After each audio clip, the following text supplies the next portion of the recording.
massa de les lleis. Vull dir, per a nosaltres el procés ha sigut una cosa natural. Hem vist el nostre fill des de ben menut, jo diria que des de sempre, però més evident a partir dels 4 o 5 anys. Nosaltres ja vam veure, en fi, això, que era una persona que el seu sexe biològic no coincidia en el sexe sentit.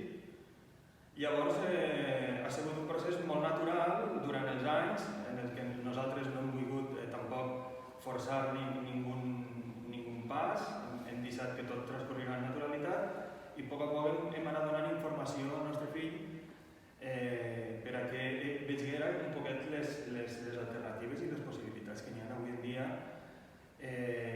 I tinc que dir també que nosaltres ens sentim un poc afortunats. Tenim la sort d'haver nascut on estem, d'estar en un sistema educatiu que jo crec que funciona i en una societat en la que encara queda molta feina per fer, però que realment ha avançat molt en els últims, no sabria dir, però en els últims 20-30 anys ha avançat molt en aquest respecte. Nosaltres estem supercontents de com ha sigut tot el procés, estem molt agraïts també un poc a Toni que ha parlat en el vídeo, perquè ell s'ho ha agafat un poc de manera personal i ha tractat el tema molt bé en els alumnes. També he de dir que els alumnes són els companys de NOA, són els que han tractat aquest tema amb més naturalitat que ningú, perquè jo crec que som els adults els que tenim uns prejudicis que anem adquirint en el pas del temps i que són un tema cultural que anem adquirint, però si te dones compte els ben menuts no tenen aquests prejudicis i ho accepten tot d'una manera supernatural i que te quedes, a vegades te quedes un poc flipat veient-los com tracten això d'una manera supernormal. Però també sé perquè ens comenten molts casos de famílies que no ho passen tan bé, que no ho han passat tan bé, de fet ho han passat molt mal, gent que ho ha passat d'una manera molt traumàtica, que estan en famílies que no ho accepten, que estan en altres entorns més difícils i llavors per això, no sé, nosaltres ens considerem molt afortunats, però també pensem que hi ha molta feina per fer i sobretot jo crec que els esforços haurien d'anar dirigits sobretot al sistema educatiu i als més menuts, perquè crec que són ells els que el dia de demà seran la societat que portaran aquests temes d'una manera més natural, no sé com dir-ho. Al respecte...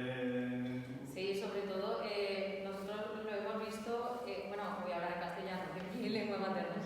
Nosotros lo hemos visto también, por ejemplo, cuando empezamos a hablar con Toni, con el equipo directivo.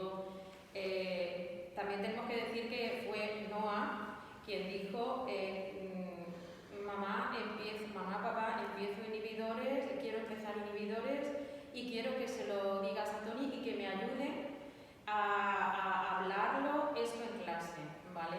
Entonces también fue Noah quien dio la pauta para que se lo dijéramos en ese momento porque quería que le ayudara a decirlo abiertamente a su clase, al entorno. No fue solo por nuestra propia iniciativa, fue porque Noah nos marcó. Claro, sí. Nosaltres hem deixat que siga el nostre fill el que marqui els passos a seguir, sempre tenint tota la informació, que jo crec que això sí que és important, tenint tota la informació al respecte. Té que saber que hi ha tot un procés, que hi ha moltes alternatives i naturalment té que decidir ell, això és evident, i té que decidir en cada moment què és el que vol fer. Des de llavors tu no pots anar forçant al menor ara tens que fer això, ara tens que fer l'altre, això no ho facis, això no tens que... Però sí que tens que estar segur com a pare que li dones totes les alternatives i que li dones la informació. Sí, que estás acompañando desde el respeto, desde ahora quiero